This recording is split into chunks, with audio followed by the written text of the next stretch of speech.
So you want to know how to really get towers in the game. You might or not already have your own pattern to get towers or looking for a different perspective. Let's get into it and refresh what we know about the game. Towers. So towers are considered objectives, which means it is important for you to take over or destroy it during a certain or advantageous period in order for you to progress and show presence in the map. So just to let you know that there are several objectives in the game, such as Roshan, Tormentor, Wisdom Rune, and Towers being our main topic of the day. So we're going to dive deeper on the thought process and perspective on how to take down these big, strong, thick towers.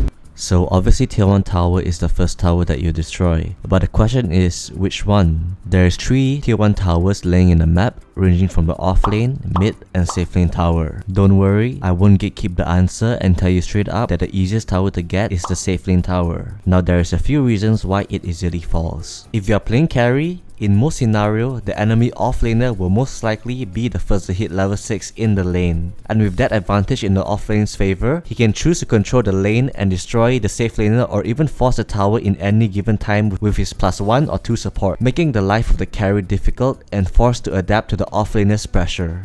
And if you are offlaner, during this period, one of the biggest mistakes an offlaner could do is either wasting his ultimate without getting a kill or a tower, or simply teleporting away to other lanes, giving the enemy safe laner space to free farm.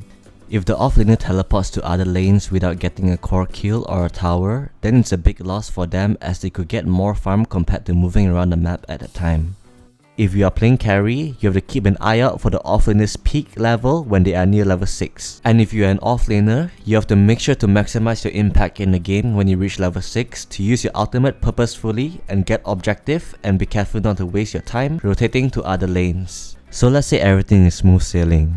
So what do you do once you cleared the safe lane tower? Your next tower should most likely be heading to the mid tower together with your teammates that are healthy at a time, as that's the smoothest transition, rotating from getting the enemy safe lane tier 1 tower and running to the mid. And most of the time, this rotation will require a smoke from supports. But let's talk about the situation if you actually went for the offlane tier 1 tower. If you are in a certain rank, especially from the 3 to 5k MMR range, I still see that a lot of people unconsciously go for the offlane tier 1 tower as their first objective.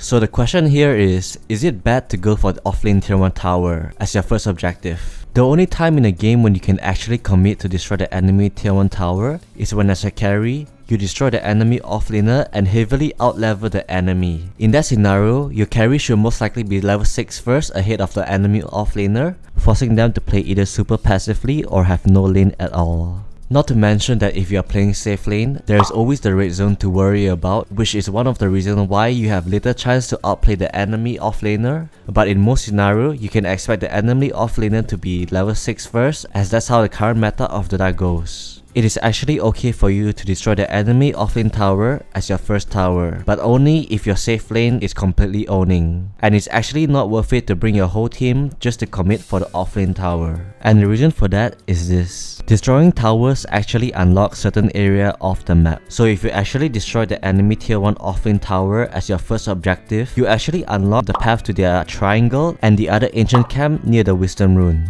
which is pretty much impossible for you to farm it efficiently 10 to 15 minutes in, without having 1 or 2 items. Meanwhile, destroying the safe lane tower actually gives you access to a lot of the medium and small camps, which will ultimately give you more farm for the offlaner or for your team as well.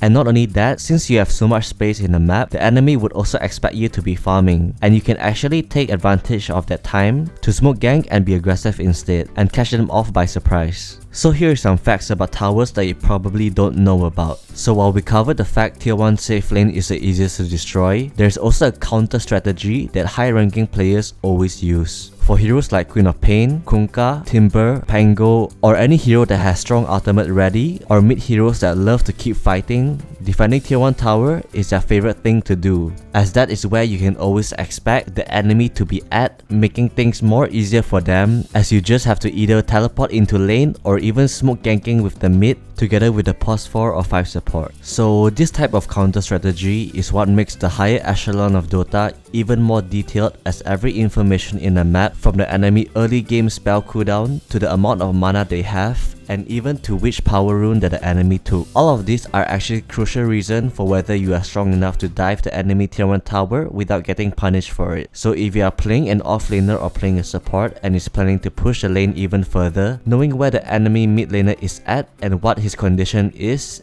actually crucial for your next step to controlling the game. The tower you should be normally destroying first should be by this order: the safe lane tier 1 tower, to mid tier 1 tower, and then to the offlane tier 1 tower. So since you know how to take down the tier 1 tower already, here comes the tier 2 tower. Taking down tier 2 towers usually happens in the mid game, ranging from minimum 20-minute mark and above. And during then, the game will start to be based on objectives. For starters, objective can also be known as a point in a game that is worth playing together or smoking as 5, as the rewards are worth it. And this highly correlates with taking down tier 2 towers. So getting the tier 2 tower is usually possible for only 3 reasons. The first is either you have a very good pushing lineup with heroes like Churn or Drow and you have so much advantage in the game that the enemy cannot defend your tower anymore. The second scenario is very common, as most teams or people that knows how and when to fight might conveniently end up near an objective and having the need to transition into an objective after winning their team fight or getting a pick off. For example, you can win a team fight into getting a tower, a Tormentor, and maybe in some cases Roshan. Which now then comes down to our third reason, Roshan. This pattern is always a must when you know you have an advantage when holding the Aegis. Basically, you and your team have the responsibility to take down the remaining outer tier 2 towers before hitting the tier 3 tower with the first Aegis. And you should definitely be happy in taking any fights outside their base, as taking these fights are so much more easier compared to fighting on the high ground tier 3 tower, as you are basically 6v5 with the Aegis on your side together with the choice to fight near favorable vision outside their base. Which finally now comes down to the tier 3 tower. It is a special place for trolls and bedtime stories that will keep you awake at night. Do not attempt to hit to the tier 3 towers unless you have one of these two things. The first is, you must either get an Aegis from Roshan, and the second rule is, you somehow gotten a kill from whatever reason. Could be because your team did a good catch or the enemy threw and somehow died outside their base. But even so, going to the high ground is not easy. Reason being that enemy has high ground advantage, which makes it much more easier for them to gather info and stay in formation, especially when smoked. Not only that, the tier 3 tower not only offers steady armor and regen buff, you also have to deal with a double fortification after destroying the tier 3 tower, making it hard to destroy the melee racks afterward, meaning that you are very likely to be forced into a fight, and this requires very deep understanding on when to fight and when to retreat as a team, all while keeping the formation at the same time in your arsenal. So now you know that every tower has a reason and timing to get them. Learn how to take advantage of situations when you see your enemy foolishly attempt for towers that are illegal at the moment. Like and subscribe if you like the video, and I'll see you in the next one. Bye.